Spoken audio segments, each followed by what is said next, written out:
దేవుని పరిశుద్ధ నామములో మీ అందరికీ ప్రత్యేకమైన శుభములు, ఆశీర్వాదము కలుగునుగాక. ఈరోజు దేవుని మాట, ఈరోజు దేవుని వాక్యం 119వ కీర్తన 34వ వాక్య భాగం. నీ ధర్మశాస్త్రమును అనుసరించుటకు నాకు బుద్ధి దయచేయము, అప్పుడు నా పూర్ణ హృదయముతో నేను దాని ప్రకారము నడుచుకొందును. నీ ధర్మశాస్త్రము అనుసరించుటకు నాకు బుద్ధి దయచేయము. మనం ఇక్కడ ధర్మశాస్త్రం అంటే అర్థం చేసుకోవాల్సింది దేవుని వాక్యము, లేదా దేవుని ఆజ్ఞ, లేదా దేవుని వాగ్దానం. ఈ మూడు. మన దేవుని వాక్యాన్ని అనుసరించుటకు బుద్ధి దయచేయము అంటున్నాడు. అంటే ఇప్పుడు బుద్ధి లేదన్నట్టు కదా, బుద్ధి లేదన్నట్టు. బుద్ధి లేని వాళ్ళు దేవుని వాక్యాన్ని అనుసరించారు అన్నట్టు. బుద్ధి కలిగిన వాళ్ళే దేవుని వాక్యాన్ని అనుసరిస్తారు అన్నట్టు. మరి బుద్ధి కలిగి ఉండడం అంటే అర్థం ఏంటి? ఇది మరొకసారి మనం కొత్త నిబంధన గ్రంథంలోకి వెళ్తే ఆ విషయం మనకు అర్థమవుతుంది. కొత్త నిబంధన గ్రంథంలో తప్పిపోయిన కుమారునికి బుద్ధి వచ్చినప్పుడు రాయబడ్డది. మరి బుద్ధి లేనప్పుడు ఏం చేసాడు? తండ్రికి సంబంధించినవన్నీ తనయే అని నమ్మకపోవడమే బుద్ధిహీనత, లేక బుద్ధి లేకపోవడం అని అర్థం. ఇప్పుడు తన తండ్రి ఇంట్లో అన్నీ ఉన్నవి, పనివారు ఆహారం సమృద్ధిగా ఉన్నది, కానీ కొడుకు మాత్రము ఆకలితో చచ్చిపోతున్నాడు పరాయి దేశంలో. ఇదేంటి ప్రాబ్లం, ఇదేంటి పరిస్థితి అని బాగా ఆలోచించుకున్నాడు తప్పిపోయిన కుమారుడు. బుద్ధి వచ్చినప్పుడు అనే మాట గమనించండి. అక్కడ మీరు లూకా సువార్త 15వ అధ్యాయము 16-17 వాక్య భాగాలు చూడండి. మీరు లూకా సువార్త 15వ అధ్యాయంలో 16-17 వాక్యములు ఏముందంటే, వాడు పందులు తిను పొట్టుతో తన కడుపు నింపుకొని ఆశపడెను. వాడు అనే మాట గమనించండి. ఎవరు? తప్పిపోయిన కుమారుడు. పందులు తిను పొట్టుతో తన కడుపు నింపుకొని ఆశపడను గాని ఎవడనూ వానికి ఏమీ ఇయ్యలేదు. పందులు తిన పొట్టు. అయితే బుద్ధి వచ్చినప్పుడు వాడు, నా తండ్రి ఇంట ఎంతోమంది కూలివాన్లకు అన్నము సమృద్ధిగా ఉన్నది, కూలివాన్లకు అన్నం సమృద్ధిగా ఉన్నది, నేనైతే ఇక్కడ ఆకలితో చచ్చిపోచున్నాను.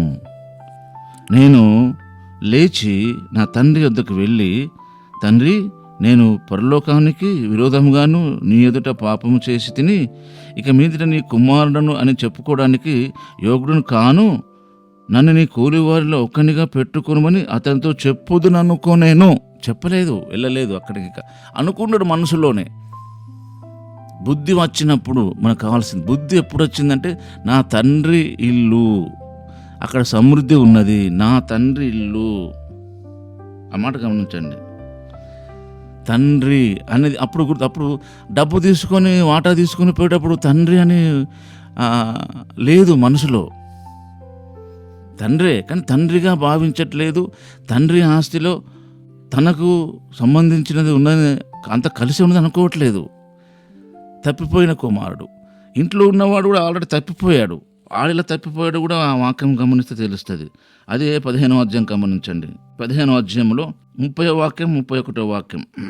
అయితే నీ ఆస్తిని వేశ్యలతో తినివేసిన ఈ నీ కుమారుడు రాగానే వీని కొరకు కొవ్విన పశువును వధించితివి అని చెప్పాను. అందుకు అతడు, కుమారుడా, నువ్వు ఎల్లప్పుడు నాతో కూడా ఉన్నావు, నావన్నీ నీవి, మనము సంతోషపడి ఆనందించిన యుక్తమే. ఈ నీ తమ్ముడు చనిపోయి తిరిగి బతికెను, తప్పిపోయి దొరికినని అతనితో చెప్పాను. నువ్వు ఎల్లప్పుడు నాతో కూడా ఉన్నావు తండ్రి అంటున్నాడు కుమారుతో. కానీ కుమారుడు, ఇంట్లో ఉన్న కుమారుడు అలా అనుకోవట్లేదు. తండ్రివన్నీ నావి అని అనుకోవట్లేదు. ఈ తప్పిపోయిన కుమారుడు కూడా తండ్రికి సంబంధించినవి అన్నీ నాకే అని అనుకోవట్లేదు, నా వాట నాకు కావాలంటున్నాడు. బుద్ధి లేని తనం అన్నట్టుది. పెద్ద కుమారునికి బుద్ధి లేదు, చిన్న కుమారునికి బుద్ధి లేదు. బుద్ధి ఉండడం అంటే అక్కడ ఒక మాటకు చెప్తున్నాడు తండ్రి. ఏమన్నానంటే, కుమారుడా, నీవు ఎల్లప్పుడు నాతో కూడా ఉన్నావు, నావన్నీ నీవే, అలా వాట లేదు, మొత్తం నీదే, అంత నీదే. నువ్వెందుకు వాట అడుగుతున్నావు? వాట అడగడం సపరేట్ కావడం, వేరు కావడం తండ్రి నుంచి. ఈ రోజున దేవుడైన తండ్రికి సంబంధించిన మేలులు, ఆశీర్వాదాలు, సహాయము కావాలి తప్ప తండ్రి అవసరం లేదు. అదే బుద్ధి లేనితనం అంటే. మనకి ఇక్కడ 119 కీర్తనలో 34వ వాక్య భాగం ఏం చెప్తుంది? నీ ధర్మశాస్త్రం అనుసరించుటకు నాకు బుద్ధి దయచేయము.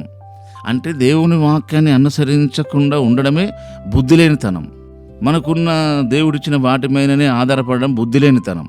దేవుని మీద ఆధారపడడం, దేవుని ఇచ్చిన ఆ వాక్యాన్ని అనుసరించి నడుచుకోవడం బుద్ధిమంతుని లక్షణం. బుద్ధి దయచేయము అంటే బుద్ధి లేదని తెలుసుకున్నాడు ఆయన. ఈ రోజున మనం అందరము మనకు బుద్ధి లేదు అంటే వాక్యాన్ని అనుసరించడానికి మనసు లేదు కనుక మన బుద్ధి లేదు కనుక నాకు బుద్ధి దయచేయండి అని మనం ప్రార్థన చేయాలండి. ధర్మశాస్త్రం అనుసరించి నాకు బుద్ధి దయచేయము. అప్పుడు పూర్ణ హృదయంతో నేను దాని ప్రకారము నడుచుకుందాం. దేని ప్రకారము? వాక్య ప్రకారం. పూర్ణ హృదయంతో హార్ట్ ఫుల్గా ఉంటుంది దేవుని వాక్యం పట్ల, వాగ్దానం పట్ల, ఆజ్ఞ పట్ల. కనుక మన బుద్ధిహీనత నీకు తెలిసే ఉన్నది అన్నాడు దావీదు గారు. నా బుద్ధిహీనత నీకు తెలిసే ఉన్నది అన్నాడు. అలాంటి కృప, అలాంటి ఆత్మ నడిపింపు మనందరికీ అనుకరించి మనల్ని దీవించును గాక. ఆమేన్.